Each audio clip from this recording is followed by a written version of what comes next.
YouTube channel. Yeah. Okay. That's it. Hey, we're recording. Hi, Coach Stacy here, and I've got our assistant team leader Manley, and then got one of our other people. This is Chip. He's actually brought the listing to us today, so that we can go ahead and show you guys this recording of how to input a listing.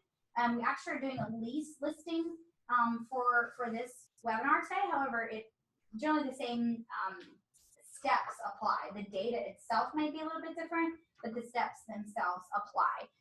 So actually, Manley, if you want to throw me that mouse, because I gave it away. Thank you. Also, did you want to go over first? That's exactly where I was going. So am I screen sharing yet? No. Now I have screen share. Let's have share screen. All right, we're going to minimize this and just hope that we can actually see what we need to see. Okay, so my first recommendation when you've got a potential new listing would be to go straight to the MLS even before you go on the appointment, before you go to the seller's house. And go ahead and collect a form that you can use while you're at the appointment to help you collect the data that you need. So you'd log into the MLS, and in the top menu, go to Input. Excuse me, don't listen to me. Go to Links. I'm getting ahead of myself. Go to Links, scroll all the way down, and under MLS Data Input Forms, 5 different options here, just depending on the type of listing that you have. And so for us today, we have a lease listing. So what Chip could have done before his appointment was just click on this form. It'll download as a PDF. And so you can print this out and take this on your appointment. There's a lot of blanks to fill in. However, you only are required to have the ones that have the little star, the little asterisk next to them. So get familiar with this form prior to going to the appointment. And then I would just take this, put it in a little fancy folder, and as you walk through the property, fill in the blanks, ask the seller any questions that you might need answered. And it's going to be about the property, the address itself, utilities, any home features, etc. Is the kind of stuff we're looking at. So is it so important that they get these answered, because without it you can't actually? Correct. Okay. Yeah. So if you don't have all of the information that's required, you are not going to be able to activate the MLS. I'm glad you asked that, because I'll just add an extra little bonus thing. Even if there is a required field and you don't know the answer, you really don't want to go live until you have the correct answer, because the system is smart enough that if you put in just something to fill in the blank, like I'll give you a great example on something that people get fined for, like where they fine you a bill. It costs you money because you did the wrong information. And I'm trying to find it on this page. There's a field in here that's for lot size, and I'm losing it here on this one. Here it is, right there. Thank you. And so this one, a lot of people will do one of two things. They'll either just put 0 because they don't know the actual dimensions, and what they're asking for is a X times Y is what they're looking for, like, width times the depth, kind of an height or whatever it is what they're looking for a lot size. So it's going to be a number, a little small X, and a number, maybe even a smaller X and another number, depending how many sides you've got. If you put a 0 here, the MLS is going to fine you. That's wrong, because the lot size is not going to be 0. The other thing is if it's just 3 acres, that's not going to comply. What the MLS is going to fine you again, because there's a separate field for acres. There's a description, which is the acres part. Yeah. And in this case, I don't think it's required because it's a lease. Now, in this one, correct. Regular residential, listing, that is a required spot. Residential and vacant land, lot size is a required field. That was just one that I thought of, that people will commonly just, I don't know why, it's 3 acres, close enough. That's incorrect. So anytime you think close enough, you are wrong, and you are likely to get fined and just cause a lot of drama even for yourself, later down the road. So I would spend time with the form prior to your appointment so that you know what questions it's asking and which things I need to ask the seller versus I need to phone, a coach or a leadership and say, what is it even asking me for? The most efficient way to do this is to not only read it before you go on the appointment, right? So you know what you and after you've done it a few times, you'll know. Correct. You'll get it under your belt. Oh, yeah. Yet in the beginning, the most efficient way to do it is to take it with you on the listing appointment and make sure that you get all the correct information from the client firsthand, right? So that you don't have any problems later. Correct. If you get it halfway filled out or forget to go through thoroughly, and then you get ready to list it, you're going to end up on the phone with them. It's going to be much more difficult and not using your time wisely, right? Exactly. Well, and then too, like if I didn't get all of my information ahead of time, and then I have to call my client like 3 times to ask them all these questions, they're going to be like, can this agent do it on their own? They don't know the behind the scenes aspect, but it looks like you don't know what you're doing. You don't know how to do your job because you keep calling and asking the seller questions when you're supposed to be the expert, right? And they don't necessarily realize that there's all these blanks that have to be filled in. Correct. Exactly. And so it's important, you know, to look like a professional and have it together and have all your ducks in a row. And what you don't want to happen is if you do have a question that you need answered by your seller, yet it's 10:30 at night and you're trying to last minute get this thing on the market, I don't recommend you call your seller at 10:30 at night. I'm just saying.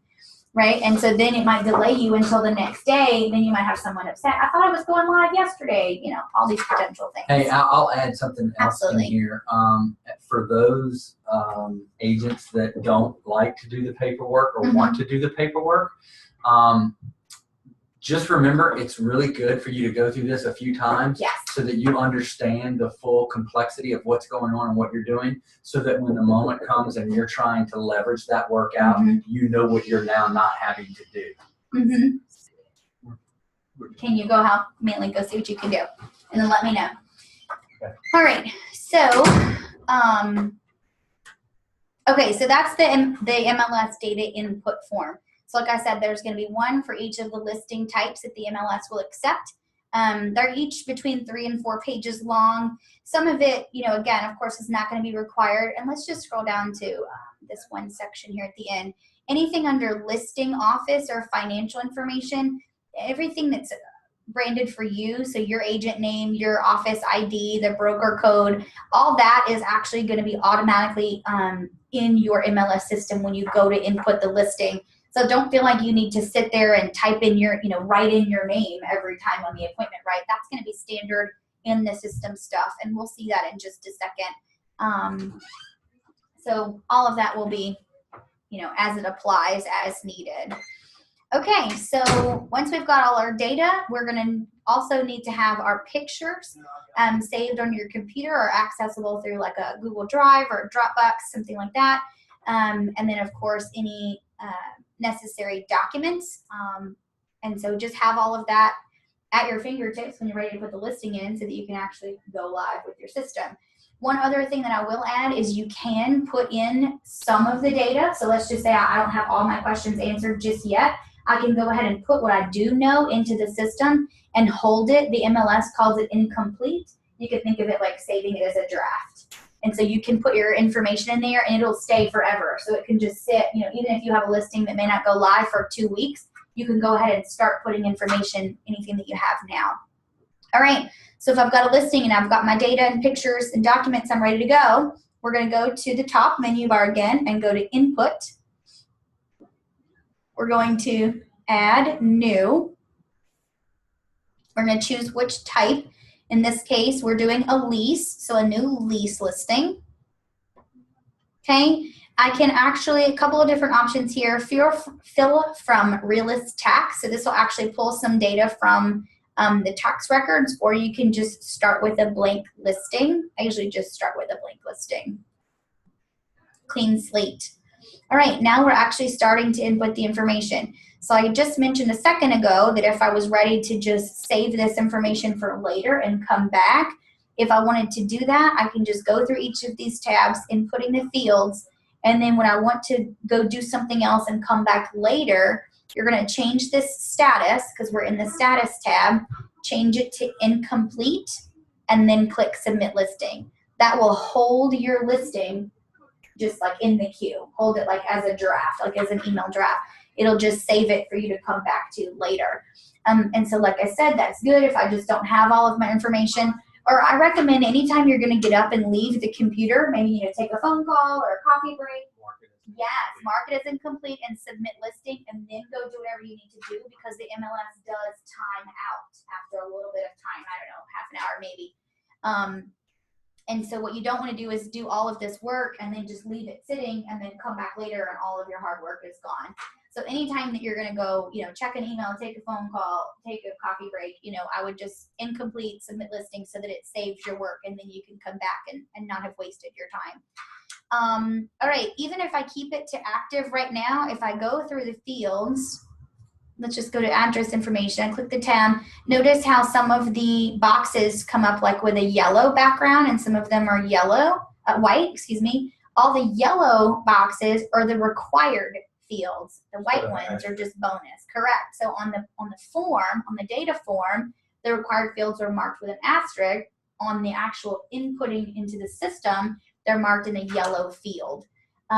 If you're in the incomplete status, and I went through, actually everything just goes back to the white blanks. So you may just have to refer to your form, or once you do enough of them, you'll just know. So you can't start off as active and say, oh, I forgot something, go back and mark If it, you, or start off incomplete, so it'll tell you which ones you got to do. Yeah, so I would start, like you can start with the active, and when you get to submit listings, like once I've done everything, if there's a required field that you skipped, it will stop you. It won't let it go active. Okay. And I highly, highly, highly recommend inputting a listing when you have no distractions around, right?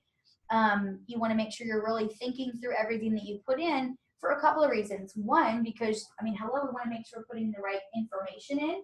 One, because we don't want to get fined, right? And the wrong information could get us, you know, a potential fine or at least a warning. And also, if we're putting the wrong information, then our listing may not show up in the right places. You know, it may not show up correctly. And then, you know, our sellers can be like, where's my listing? Or it just delays it getting on all of the necessary websites. I'll give you one of the most common mistakes that happens is actually here in this list price field. And so anytime you're dealing, you know, with, let's just say we wanted to list the property at $125,000. Let's just say that that's going to be our list price. What people will sometimes do is they just go so fast and they'll do 12500 and they'll miss that last zero because they're going quickly and they're not paying attention. And then they go live and that property goes live active for $12,500, right? Because it's going to automatically put a comma here. So then you go, oh my goodness, you know, we're way below the listing price, the asking price. So then if you have to go in and edit the listing, now it looks like, change the price. yeah, and it's a bad one because it's a price increase. It's a big increase. And so just little things like that. That's why I say don't be distracted when you're doing the MLS. And then right before you're ready to go live, just review every field one more time just to make sure it's all logical and matches, you know, what you know about the property. So we'll just go kind of box by box filling in the information that we have. And we've got our data sheet, we've got our info right here. So we just start typing in the information. So for this one, if I had a direction, like correct, north, south, east, west, in this case we don't.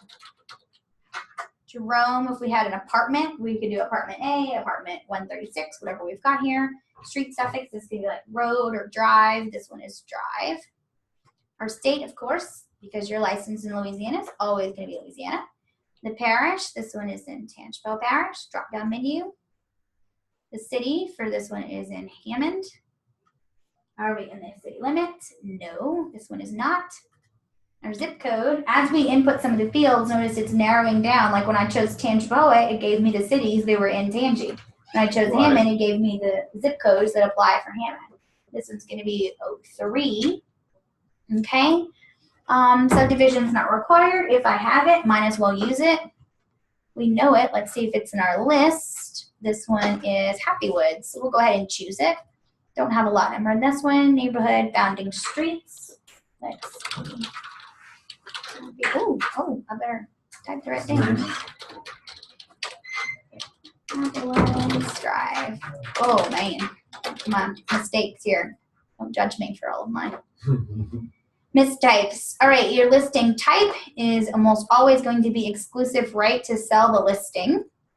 That's how you're listing. This lease type, what kind of a lease is it? This one is a residential. People can live in this one. Our list price for this property is $1,250. No need to put commas or dollar signs here. We want just numbers, just the main numbers. Okay, and then our subtype. So let's see, let me look at my data sheet here and see what kind of property this is. Is this a detached? Yeah. So this is going to be single family. That's what it is. Yeah, and so you see all the different options. You just got to go through and see which one applies. So this one's a single family. It just shows up as an S or? Yeah, let's see. On here, I'm trying to find it on our form. Some of them, it shows up different prefixes or whatnot. So dwelling type residential, that's going to be a little bit later though, I think. I'll find it on this form. We'll find it and I'll point it out to you on the data form. If I've got directions, you know, maybe turn on this street or that street. For this one, we actually have a few. So then happy ones. Whoops. Let's try.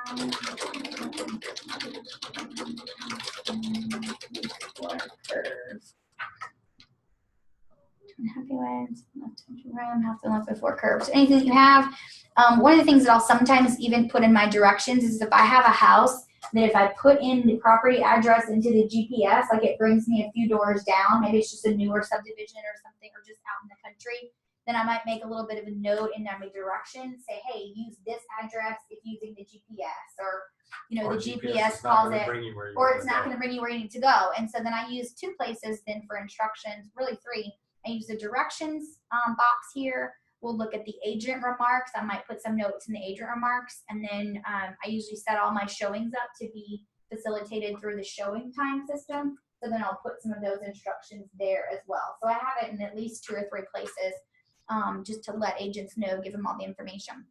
So then before I leave this page, you'll notice there's this little mapping feature, and they've edited it, which I love. They have a big exclamation point saying, don't forget about me. People kind of panic when they're like, I don't know the latitude and longitude. You know, how do I set it manually? No big deal. If you've put the address, property information in, then you should be able to get the latitude and longitude by using the address. Notice from the address.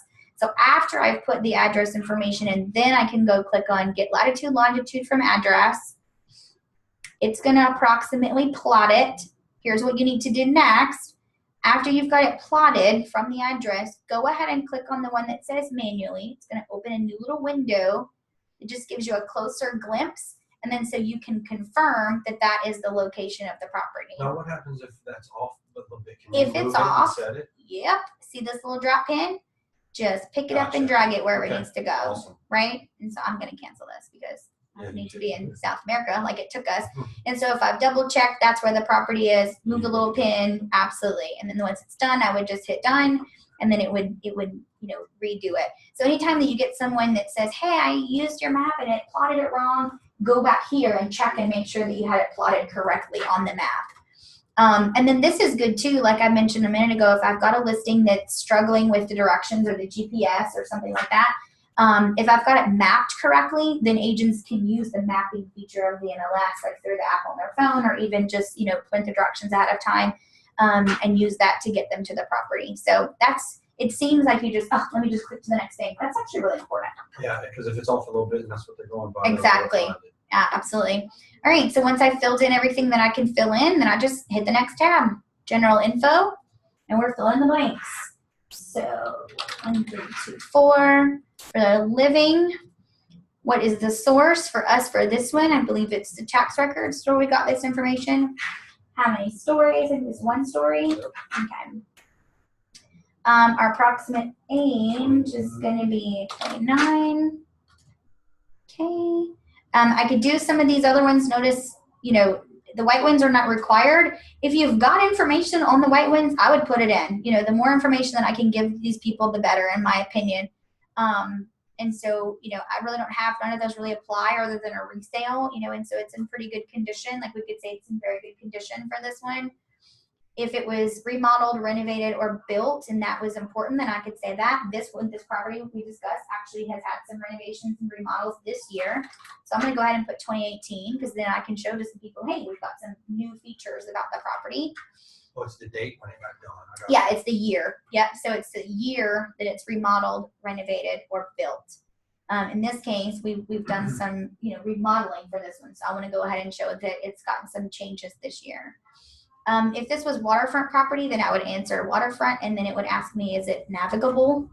So can I get my boat down close to my property? Here's that acres and lot size that I mentioned, earlier. Neither of these are required on a lease. And again, in acres, this could be, 3 acres or 3.26. The lot size is going to be, 100 by 150. And this one, we actually have the lot size. So we're going to go ahead and put it. This one's 90 by 138. So that's the lot size for this.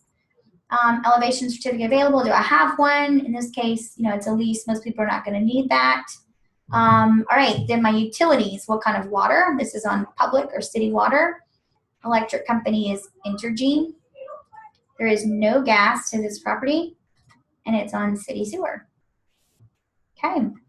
Our term for this one, our landlord has chosen a 6 month as an option. It won't give you very many fields here, so I usually have to abbreviate, 1 YR for a year or 12 MO for 12 months, something like that. So whatever the approximate term that your landlord is willing to at least start with is what you're putting in that blank.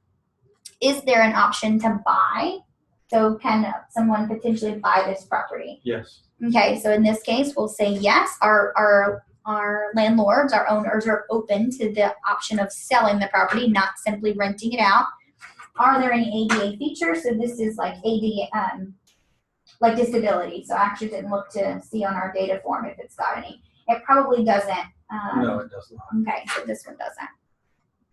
No ADA features on this one. Of course, we're talking like wheelchair ramps or wide doors, sinks or bathroom, anything like that that could be helpful for someone with a disability. That's what they're asking there. That's how to answer the question. Security deposit, most of the time, this is the same, equal to, the monthly rent. Sometimes the landlord wants to adjust that. Maybe they're okay to just make it a smaller amount. I usually recommend that it's the same just to kind of keep everything simple. Measurements are approximate and not guaranteed. I always say yes, my measurements are approximate and I'm not going to guarantee them. Then we've got some kind of multiple choice questions, if you will. Notice only a few of these are actually required. Yet if I know any features, thank you so much. I'm so sorry. Possession date, when can a tenant move in? And so it's a little calendar, yep. And so we've discussed that this one's actually available now, so we'll go ahead and choose today. If we maybe knew that our tenants are moving out and, the first day that someone could move in would be the 1st, of next month, and that would be our possession date whenever someone can move in. Now, here's just one thing that I would think about. This is just bonus information to discuss with your landlords. Okay. If they've got a tenant moving out on the 31st, ultimately we want to get someone in on the 1st, yet we need to make sure that 31st is the 1st, correct, gives us time to make any repairs or cleaning, like if we're hiring someone to come in and do a deep clean before the next tenant, something like that. So, sometimes you may say, let's just say November 2nd to give you guys one day to, do any between time. So, of course, we discussed that this one is available today. So we'll just choose the date, click OK. It fills in the field for us. Any features that we have. So give me a second just to review our data form, see what features that we've said. All right, so we have a few additional features for sure. So this one has ceiling fans. It actually has no carpet. I love that feature. That's going to be a good one, especially for someone with allergies. It has washer and dryer hookups. We just kind of go through the list and see what things apply. Exterior, let's see. We've got, there's a fence. And it has a porch. Am I missing anything? Do you see anything that I'm missing? No, vinyl siding. Oh, and vinyl siding over here. So the exterior of this property has vinyl siding on it. Thanks, missed that one. All right. Anything that applies, we would just check the boxes. And notice, under each category, it's going to tell you the maximum number of things that you can choose. So this one has 8 for this one, 3 for this one. So you can just, pick them, the best ones, maybe, if you will, whichever apply. Any appliances that might be included. So this one actually comes with quite a few. Dryer, let's see, garbage disposal. Yes. Dishwasher, Yes. Refrigerator, and oven. Is it range, like a range oven? Yes. So it's this one. Sorry, I'm gonna click the right one, guys. And then a washing machine. Show me that one too. Washing machine for this. So it's got quite a few. Okay, what kind of AC? So this one actually has one central AC unit.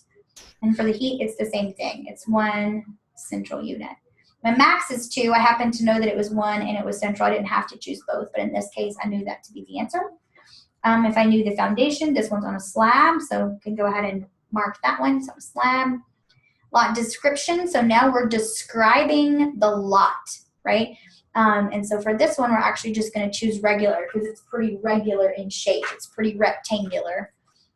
If I was in a golf course community, I could choose that. If it was all kind of funky shapes, we don't even know what kind of geometric shape it was, then I might choose a regular. If I've got acreage, then I might be looking to choose one of these options. Like if I've got 3 acres, then I'm going to choose the one that's between 1 and 5 acres. Because if I've got an agent who has set their buyer up, you know, in a range between 1 and 5 acres, then I want my 3 acres to appear, and, you know, as a potential option in their search. If I've got any energy efficient features, then I would put those. This one doesn't have any of those, so we'll just keep moving. All right, public remarks and agent remarks. Public remarks, of course, is what the public sees. So this is where you get to be great house and a great subdivision kind of stuff, right? Agent remarks then, of course, is things that you need just the agent to know. So I mentioned earlier you could put, you know, use this address and the GPS. If the house, if the owners or the tenants have pets, I like to just mention those things in the agent remarks. Not necessarily that those pets are going to be running loose, you know, during a showing appointment. I do like to be considerate of those who have allergies, though, maybe just to let them know, hey, this house is inhabited by a cat. So if they have serious cat allergies, they may not need to, you know, come see my property. Anything that's helpful. So we actually have a couple of remarks. Times or? Yeah, and maybe say, please allow 24-hour notice. You know, if you've really got some people that have, you know, they need extra notice. They've got 5 kids and 2 dogs. They really just need plenty of time to, you know, get a little bit of cleaning to happen. So we actually have some remarks. If you guys will just give me a second, I'm going to type in what we have.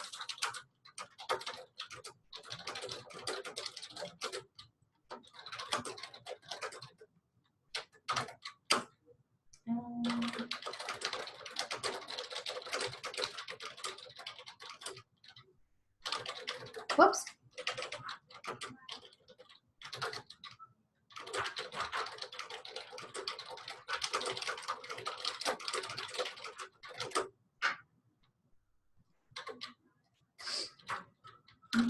Whoops.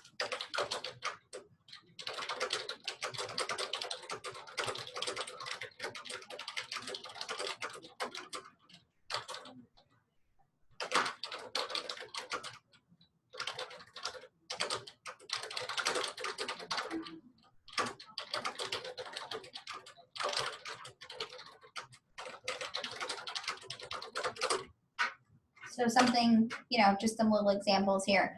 Make sure they'll actually show you anything highlighted yellow may be possible against fair housing violations. And then it just reminds you, describe the property, not the people. So I don't want to say like, this is a perfect starter home for a young family, you know, something like that. That would be in violation.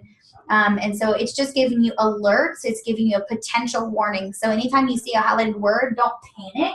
Read through it, you know, really make sure you're asking yourself, what am I describing here? Why did I use that adjective versus another one or noun, whatever it's going to be. It'll actually tell you. It's gonna at least give you some warnings, if nothing else. Like it's just gonna say, hey, watch out for this, right? And then of course, if you needed to actually just see be reminded of the actual terms of the Fair Housing Guidelines, you can open that and it'll be a new tab and you can read those. Agent remarks, we have a couple of those for this property, so I'm gonna go ahead and type those in. Landlord. Oops.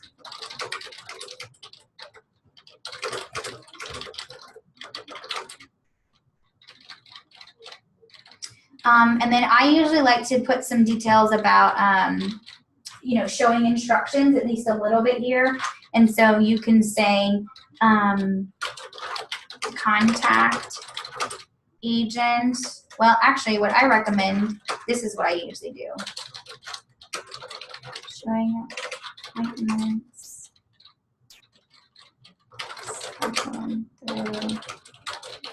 Showing time. I give them the phone number. Oops. I usually like to add this.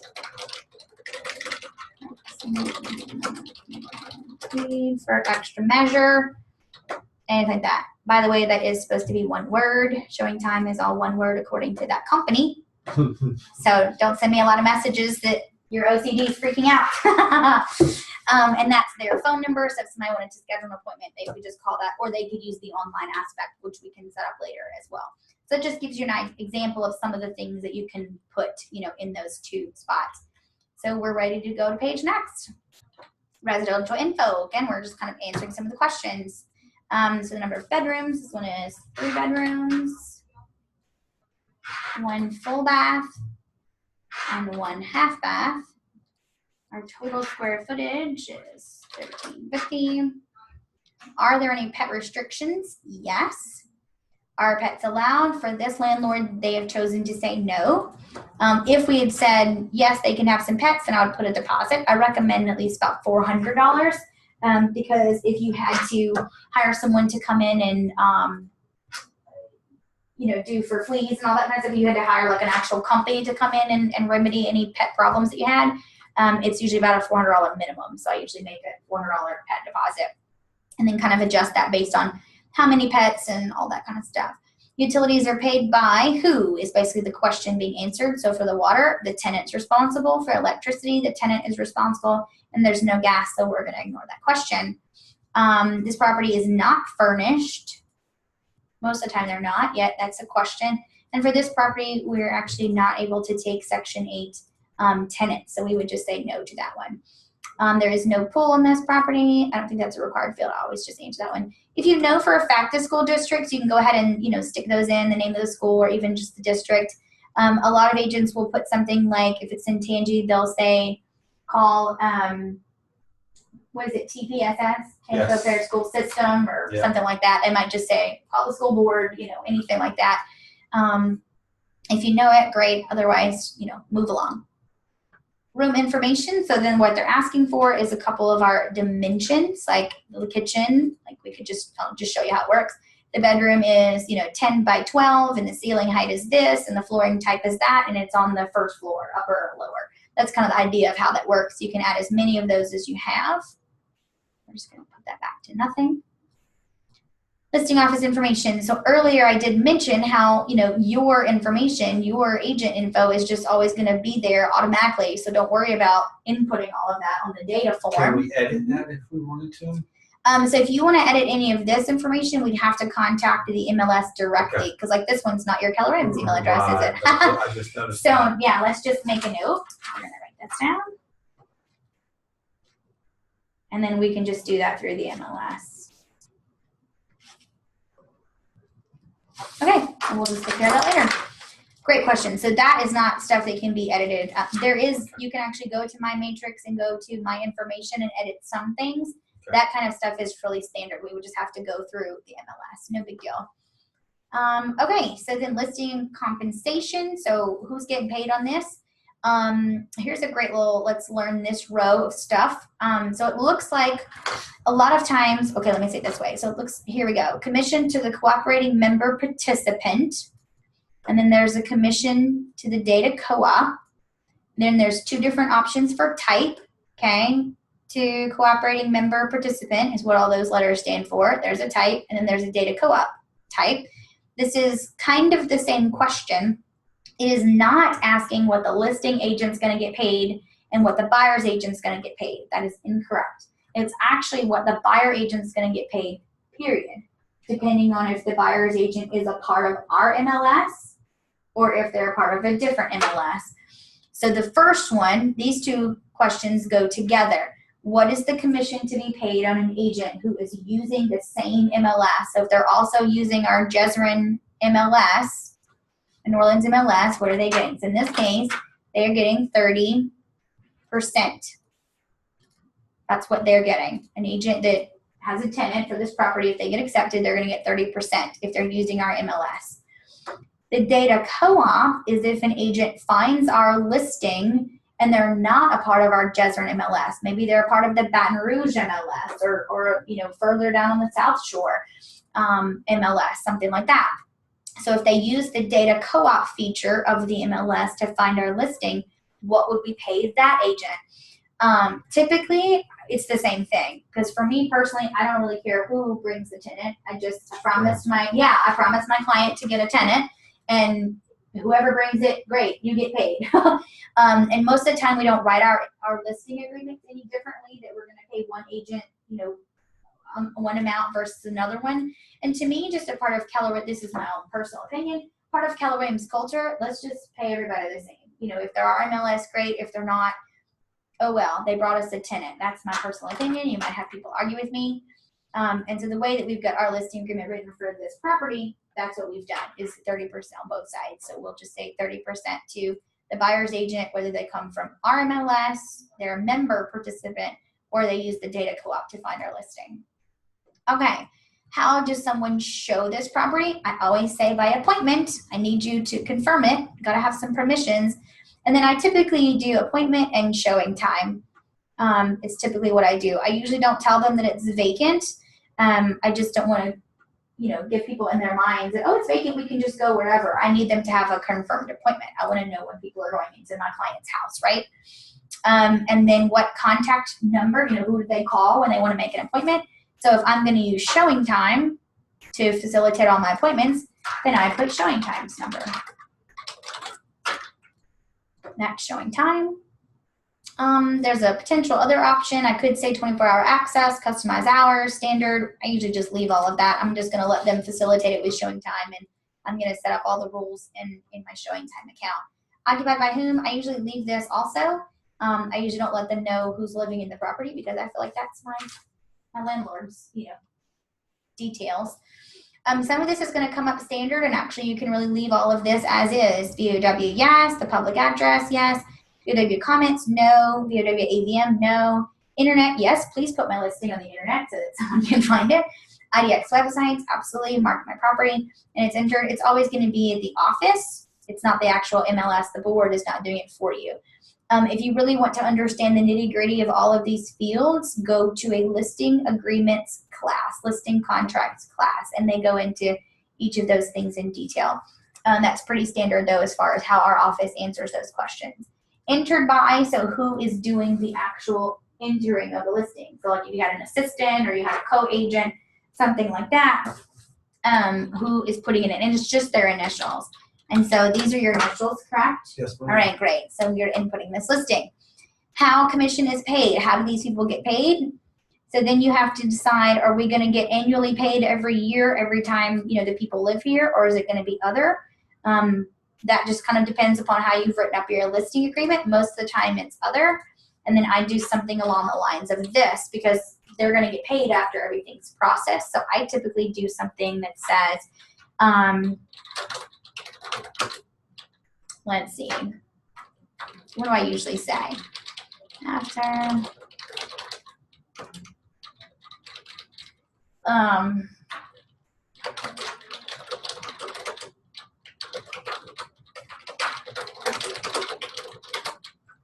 just kidding. I knew that's not quite what I do. I don't think it's going to let me get the whole word. No. I don't remember what I do, guys. Paperwork submitted and processed. Maybe it's just what I say. So this is kind of covering me as far as, getting the lease signed, collecting all of the, the data, getting it submitted to the office, because our broker is the one who cuts the check to the other broker, right? And so I've got to, turn in all of the checks themselves. Can't pay them until you get it. Correct. Yeah, exactly. And so it's all going to be submitted and processed. That's kind of why I try to, chosen those words just to get everything covered. I've got to make a green sheet. I've got to submit everything as far as paperwork in .loop, to the compliance department. I've got to submit the checks over to the MCA department, and all those things have, steps and timetables and all that kind of stuff. So I'll kind of just cover myself with saying after everything's submitted and processed.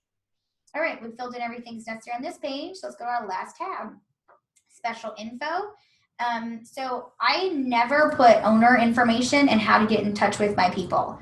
It's not that it's a secret. I mean, you can go to the clerk of court and, tax records and see who owns the property. I just don't want to give them information easily, right? Because I just want to keep that barrier of I'm their agent, I'm their representative. There's no reason to call them. Yeah, really. I don't want to tempt anyone else to go call my people. I don't want to give them the option. I also don't put alarm code and alarm phone here. I'm not giving them the alarm code unless they get a confirmed appointment. So I'll put the alarm code in my showing time instructions.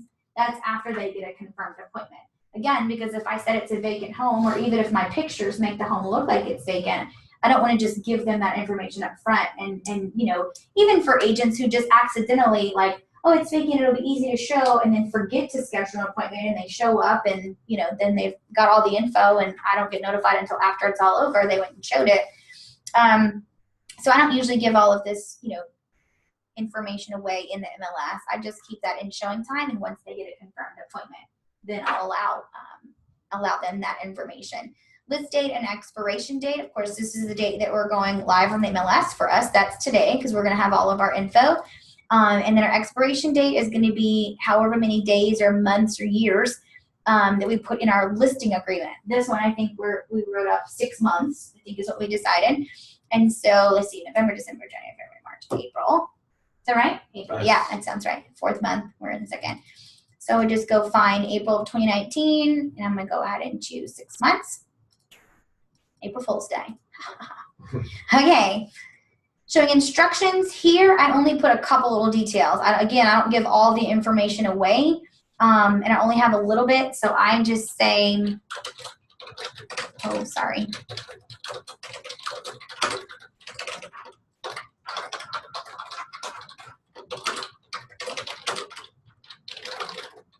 Appointment. I do something like that. You got to use showing time to get what you want. That's kind of what I tell them. The showing assistant, showing instructions, this is a field that should overlap to showing time. It doesn't always work, or it didn't at one time, so I quit using it. This could kind of be where you do a little bit more detailed instructions and really is for the showing time company, the ones facilitating your showing. I just put all that in showing time instead of duplicating my work. And then if I've got an unbranded virtual tour, so unbranded, of course, meaning it's not branded for me at all. It's just pictures of the house. If I had created one of those or had a website that was generating that for me, I'd stick that there. Most of your little websites are at least going to do a kind of a slideshow option. Anyway, so if I've got all my data, I'm pretty much ready to go. Yet for us, I'm not quite ready to submit the listing. I'm going to go back to status. I'm going to go ahead and go back to incomplete. So I'm saving as a draft. And I'm going to submit the listing in the incomplete status. Okay, so now I actually have an MLS number. So this is my listing moving forward.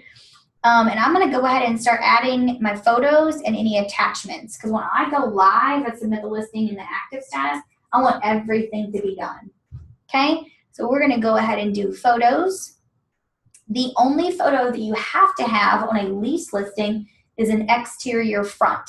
So the outside front of the house is the only one you have to have. I recommend having a few, though, give people a little bit of the idea of what's inside. So we've got these pictures already saved to our computer, so we're just going to go ahead and hit browse to go find them on our computer. We've got them saved in the desktop under the appropriate folder. My first one has to be the exterior front. I've got that. After that, it's the order of preference for you. I'm going to go ahead and just select everything. And for those of you that, how'd you do that? Two options. You can click the first picture, hold the shift key on your keyboard, and then click the last picture, and it should highlight everything in between. Or I can just hit Control and the letter A, and it'll select everything. And I've got the ones I want. Click Open, give it a minute, and it's going to get them all uploaded.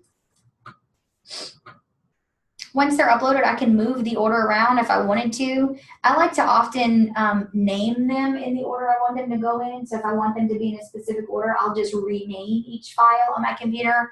I don't like to do them in numbers. I usually do them in alphabetical. So I'll have picture A, B, C, D, up to as many as I want.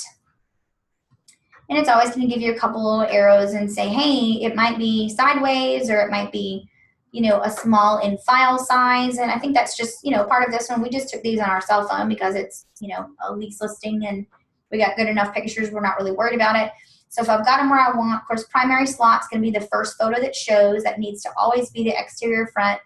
After that, notice how when I move my cursor over to the name of the picture or whichever slot number it is, it gives me a little arrow plus sign. That if I hold the picture at that point, then I can move my pictures around and adjust the order that I want them in. That's what I can do. I can even click on it and do some editing if I wanted to give it a little caption. I could say, this is the kitchen or features, blah, blah, blah, or whatever. I just get them stuck in there and people can see what some of the features are. Move it along. Once I got them all, as many as I want, I think you can have up to 40 photos. You can have quite a few. Just click Save. Awesome. Now I'm going to go ahead and do our attachments. Today, right now, in our files for our video, the only attachment that we have available to us in this moment is the lease application. So if a tenant is interested in being considered for the tenant position here, they need to go through the application process. And so we'll have them complete the application, pay the fee, and get that submitted over, for processing. And so for us, we're going to choose a file. We've got it saved on our computer as a PDF. There's our rental application. It's in a little box here is being uploaded. You can give it a little description. So I might say lease application. Attachment type, I can even give it another one. So I might say rental application. All that's just Lanya. Once I've got my file chosen, I'm going to click upload. Now I've got it uploaded. You can upload 5 individual documents. So if you ever have more than 5, we just need to combine your PDFs, you know, and minimize the number of files that you have. You can have up to 5. And so if I had more, I could do another one. Otherwise, when I'm done, hit save. Okay. So I've got our attachments. I've got our photos. We've got all our data. We're ready to go live. Are you ready to go live? Ready to go live. Yes. So we can try to continue editing. Now we're back, you know, where we've seen all that other data. Let's go ahead and change it to active. And if there's any errors, they'll come up after we hit submit listing. Look, got an error. See how that works? I'm so glad that happened. So if there's a little error, It's gonna tell. something that we're missing, see there are errors in this input form. Click here to view them, or I can see where it is. Let's go see what my problem is. What did I skip? Oh, I was looking for it, and then I forgot to go back and find it. So what kind of car storage? So this one has driveway only. Perfect. Easy enough. I'm so glad I skipped that one, though, because that was a great example. Worked out all. That really did. Okay, submit listing. Let's try again. Awesome. Input succeeded. Green checkbox. Listing has been successfully updated. Here's your MLS number. Your listing has been successfully updated and will appear on the system shortly. Click check it to avoid warnings and fines. So I can go through the check it option and make sure everything is good to go. It'll just kind of do a glance over as far as the computer system, make sure you have all your ducks in a row, and go manage showing time right from the listing input. That's where we've chosen to facilitate all our showings. So let's see if it'll let us do it because we're on a different computer here. It may not be logged in. We're logged in. Awesome. And so then it's going to bring us, right? Notice we're inside the listing for Jerome. That's where we are. And then we're just going to go through and answer all of the questions. So what kind of appointment is it? The appointment type. So this one's vacant. So actually for this property, we've chosen to do the go and the show. The appointment requests are documented and immediately confirmed. Because it's vacant, I don't have to go through, you know, getting approval with tenants or owners. No additional calls will be made, typically used for vacant homes on a lockbox. This no additional calls are made, don't panic. You can still get your seller notified.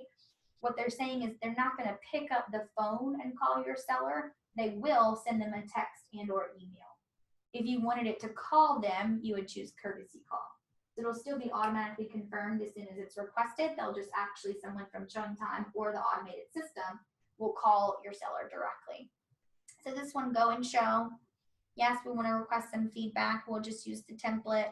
Notify of confirmed or canceled appointments, and we can just choose if we want to receive a text or an email or both. And then, of course, we'll just have to go get this updated to your Keller Williams email address too in the system. He can actually go back into his My Profile account and update, changing it, you know, to a different email address. We can actually add your phone number. That way you can get a text message on it. Awesome. If you had some, you know, owners, landlords, this is where I would put them in. So I would say add an owner or an occupant. I'm going to add a new person. So I need first name and a last name. I would specify if they're the owner or the occupant. That helps the showing time coordinators. And then pick what kind of a phone. If they have a mobile phone, then it'll make sure, hey, can I use it for text messages, or don't send them any texts. And just put any phone numbers that apply for them. They might have a work and a home, you know, a mobile, whatever they've got. Email address, if you put their email address, then that will allow you the option to share any feedback that you receive via email from showing agents with your owners, whoever you want to send that feedback to. And so that's what you could do here is just input all those fields and then just hit save on that option. So this is going to be for landlords, tenants, sellers, anyone that needs to, you know, be put in the system. So occupant, if I had a tenant living there, they're going to be the ones to confirm or deny the appointment, right? Because they know when they're going to be home or not, or if that works with their schedule.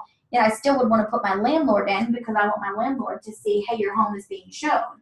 Or, you know, sometimes in the case if I have a negative tenant, then they can see how many times the tenant has, you know, denied showing requests, right? And so just putting everybody in there, and everyone can choose to be notified what's best for them. Some people can get calls and texts. Some people can get only emails. It can be set up for however anybody wants it done. I'll go to showing time class on the training calendar. And if you go to the help in training in showing time, they have some great webinars and even PDFs you can just read through here on their help in training tab. I like showing times training. They've got a lot of good stuff. Appointment restrictions. So I usually try not to have very many restrictions if I can help it, at least out the gate. So I just say, sure, a maximum appointment time, 2 hours. Most people are not going to be there. I just set it for a long time just in case. I recommend leaving this line alone. Advance notice, lead time, I just say there's a lead time, and then I keep both my required and my suggested at 0. Here's one thing I will say about the required. You may have a seller or an owner that says, you have to have 24-hour notice. That's great. I just put that into, maybe I suggest 24 hours, and then in my agent remarks back in the MLS, I just say, you know, please allow 24-hour notice for showings. You don't want to change this. I recommend, let me say it this way. I don't recommend that you put a required number of hours for their appointment. And let me tell you why. Let's say that you put 24 hours required. If you get an agent who wants to see the property and they want to see it tomorrow, and they're requesting, right, like it's 3:10 right now, let's do this live. They're requesting their appointment at 3:10 in the afternoon, and they want to see it at 3 o'clock tomorrow afternoon. So you and I would say, well, that's 24 hours notice, right? However, we're 10 minutes into that 20 or 11 minutes into that 24-hour period. If showing time gets the appointment request and it's inside that 24-hour time, yeah, they won't even allow you to schedule it, even though, you know, it's kind of logically, oh, that's close to 24 hours. That's the way that the system is set up. So I pretty much never do the required. I just allow my sellers to make the decision. Because they may say, we need 24 hours notice, and then they get a call one day, and they happen to leave, they're not at home, and they're not going home before the showing, and they happen to leave the house in perfect, pristine condition, and we're inside that 24-hour window, and they say, yeah, go show my house. So I recommend just leaving that one at 0. There's no required. The only time we've used it is when we had court-appointed documents that said it had to be. Yeah, that's the only time we've ever used it for the required. Everything else, I just let my sellers or my tenants make the decision. Overlapping appointments. I like to choose yes. I'm okay with there being overlapping appointments, agents showing it at the same time. I prefer to use this, say, yep, I'm okay with it. Just let the showing agent know that they're going to be showing it at somebody else's time. Because I'm okay if it kind of creates a little bit of hype or it creates a little bit of urgency around it. I don't mind if they're all there at the same time, as long as they don't mind. Showing rule, you're not going to use this very often. I'll give you an example of how you might do it. If you've got a client that, let's just say they have book club every Tuesday afternoon from 2 to 4 at their house, then I wouldn't, correct, I wouldn't be able to allow any showings from 2 to 4 every Tuesday afternoon, or 1:30 to 4:30 or something like that. Or if you've got, you know, a family and they've got nap time, you know, from 1 to 2 every day. Well, we're letting them have nap time because they need some peace in their house, right? You can relate to that, can't you? So that's just an example of how I would use the showing rule. Or if they're going on vacation and they say, hey, look, we're going on vacation and we really don't want anybody to show the house while we're not, you know, around. Then maybe I just say, okay, well, you're leaving Thursday and come back Saturday, then we won't allow any appointments from Thursday to Saturday, you know, something like that. Access information. This would be the next most important. How do I get into the house to see it? It's really what the agent needs to know. So how can we access it? So is it on a combo lockbox? Most of the time, you're going to see like a combo or a super iBox. That super iBox is those big blue electronic lock boxes. I don't recommend combo lock boxes, and our market center doesn't recommend combo lock boxes because our E&O insurance, our errors and emissions insurance, won't cover it if it was just on a combo box because there's no really way to trace it back. Let's see, provided access. So if the listing agent has to be there, or if maybe someone who lives there is going to let you in, or if it's going to be a gate, like maybe there's a keypad, so now a lot of their homes don't even have a key with a lock. You just punch in, 4 or 5 digit code, something like that. So whatever option is going to be on this one, that's what we would choose, whichever type. If there are keys maybe held at the office, or another location, then I would say yes, and I'd fill in the blanks. And if this is what we talked about earlier when we were in the MLS, if the property has an alarm that will be set and the agent will need to disarm it when they go on the appointment, then I would say, yes, there's an alarm, and fill in the blanks. This is the code to turn it off. This is the code to turn it on. This is the location of the keypad. Here's what you need to know kind of stuff. Any notes for the appointment staff? So this would be for showing time, anything that the showing time staff needs to know, or anything for the showing agent. And then both of these, the driving directions and the showing agent, this is where I remind them of things like use this address for the GPS, or it's 2 trees past the dog, like kind of stuff, all those things that might apply. And again, even let's just say that I know that there's a dog that's, kenneled in the backyard, maybe. I'll just let them know. Maybe the dog's not going to be a bother, but I want them to know when they drive up and they hear a dog barking, don't panic and get back in your car and drive away. The dog's just in the back and he's kenneled, he's in a fence, right? Something kind of like that. Or maybe he's on a chain of some kind, or anything like that I think could be helpful for the agent. Or, there's a cat in the kennel in the laundry room, that I let them know so they don't just open the door and, oh my gosh, there's a cat in the kennel, and have a little mini panic attack, something like that. Anything that can be helpful, I'm just letting them know. So once I've got everything completed, I'm just going to hit save. Save all my changes. Your changes were saved. And that's about it. So now if we go back to the MLS, we can see under my matrix, you can go to my listings, and it'll bring you to the listings. Or if you're on the home page, it hasn't updated here. It should be under my listings. It just takes a minute to upload. So say you had to go back in and edit something. What would be the best way to get back to it? Love that question. My listings or? Perfect. So if I had to edit my listing, I would just go back to input. Okay. Back to input, and now because you have listings, there's a drop-down menu. So you can click on the listing, and then I can edit it. That would be editing the data. I can manage the photos or the attachments, or even showing time if I needed to update any of those. So if I need to change photos, we'll add the property disclosure later once we get that back from our seller, that kind of stuff. And then if I needed to change it, so let's say that I get an application and we've accepted them, we're just waiting on the funds. We're waiting on them to bring their deposit. So then I could change it pending continue to show. Absolutely, because I'm okay to get more showings because these people may not bring me a deposit.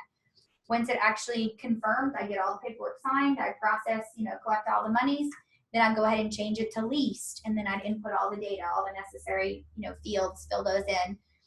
If we decided to cancel the listing, of course, that would be withdrawn. And if I decided to put my listing on an open house or a broker tour, I would click open house and then go fill in all the necessary data. So if I need to modify or edit my listing, I recommend just going simply back to input and then finding your listing in the list, and then clicking on whichever thing that you actually need to edit. Otherwise, back to my matrix, my listings, and then my little drop-down box here shows me which ones that I want to see. And so right now I'm in my active listings, and there's my active listing. Then I always will go check it, click on the MLS number, just check through, make sure you've done all the right work, just read all the way through, check it out. Nothing that jumps out as an error, or like me and my typos, make sure all the typos are corrected. And of course, over here, all my little menu options, so I can see the pictures, I can see on the map, right here, there it is. So this is gonna be any of my attachments that I have. It's gonna be this tiny little field for the documents. So if I click on it, there's the rental application. And I could click on it and it would download as a PDF to my downloads on my computer. I could check the map so we can make sure that it's in the right place for the map. There we go. Now I've seen on some that said application plus a fee. Did we put that in there? Great. Oh my God, I'm so glad you asked that. So let's go back to input. Let's go give them some instructions. Add or edit. That is actually, I think that was under the residential info. Just kidding, I lied. General info. I don't know where it is. Okay, so that would be some great information to put here in the age or requirements. I would say lease application processed. I like this. Lease application attached. Processed with $35 cash fee and a copy of license, and then I like to add per adult tenant. I make every adult human do their own. Husbands and wives, I make them each do their own, right? Because you just never know what might happen in their lives, and one of them might exit, and that means, if we just if I only process it in his name, then he's the only one that goes on the lease. He's the only one responsible. And so I've just learned over the years to make everybody responsible. And so that's typically what I do. That's it, because we've discussed how we're going to process this one. And so this may adjust, just for those of you watching and listening, this may adjust depending on how you're doing your application process. He's got a plan for, he's running it through a property management company. And so their fee, it charges them like $34.95. So we just make that easy and say $35. And for even if you run it through the market center, it's got to be cash. It could be a money order. It just can't be a personal check. We usually don't take those kinds of things. Yet run that by the office or whoever you're processing this information through, just to verify that, of course. That's what's the process for this listing. Okay, and so if I made my changes, if that was all done, then I would just hit submit listing, and it's going to update again. I'm just going to say, okay, everything's good. So I can go back to my listings, click on my listing again. Notice there's all that information, lease application, cash. There it is. And so congratulations, you have your listing on the market. That's what we want to see. So much. Absolutely. Active status. That's what we're doing. I like to go ahead and share. You can actually email it directly from the MLS, or even just get a share link. And so I can copy this link. I like to just then go to my KW account and email my sellers, my owners, and just paste that link into the email, embed it as a hyperlink, and then just say, hey, congrats, we're on the market. Take a look at the data, make sure everything looks right, take a look at the pictures, look at your beautiful home, FYI, we're officially on the market, that kind of a thing. And so that allows them to see, hey, we're done, and then of course just take a look at it, make sure, put their eyes and their final approval on it. If you're gonna market your listing, I get this question a lot. If you're gonna market your listing, I don't recommend just using this link, simply because if I just posted that, to Facebook, for example, it's just going to bring them to a boring MLS view. It's going to give them a lot of information, and there's no way for me to get that lead. So I'm kind of giving away all the information without, giving the lead for free. Giving the info for free. And so I prefer to go, find the listing on my website, or maybe even use List Hub, something where they have to put some contact information in order to get some more information about the property. Correct. That way I can, capture that lead and hopefully convert that over to a client. And so that's about it, guys. And of course, if you have specific questions, by all means, reach out to myself or one of our leadership when you're putting in a listing, or even, beforehand, just to kind of be prepared. And I'm going to figure out how to stop this video. Good luck. Let's see. I think I need to stop video. Okay, now I need to learn how to do this. Where's Manly? Manly! I don't know what he had to go do, and her face did not look good when she came and was like, come here. I was like, how can I help you? I am in the middle of class. Yeah. Let me think. Okay, I got another question. I was going to say, whatever questions you've got, I just need to stop this. Owner, oh my God, yes. agent in the yard You have or something? such great questions. We need to put it on the MLS here. Oh. Sorry. I'm so glad you have all the good questions. So we actually need to put it in both places. Do I have to put it in the yard too, or on my sign? I think technically you're supposed to. So what I would recommend is just getting a rider. Yeah. Because those are like $6, like they're cheap. Okay. And he is, go find him. And so what you could do is jump on the Facebook group and see if anybody has an owner agent sign that they'd be willing to let you borrow. Actually, you can go check with Jill. I don't know if we have. We did it one time, but I don't know if we still have Jill, it. the girl in front? Sorry, Jill from Team Navigators. She's on the other side of the building. I'll walk you over there. Awesome. Okay, I don't want to get rid of this. Give me just a second to figure this out. It's all good. I don't want to lose this. And I don't know where Bailey is. Why won't this open more? Stop recording. I've already stopped the recording, right? Well, let's go find.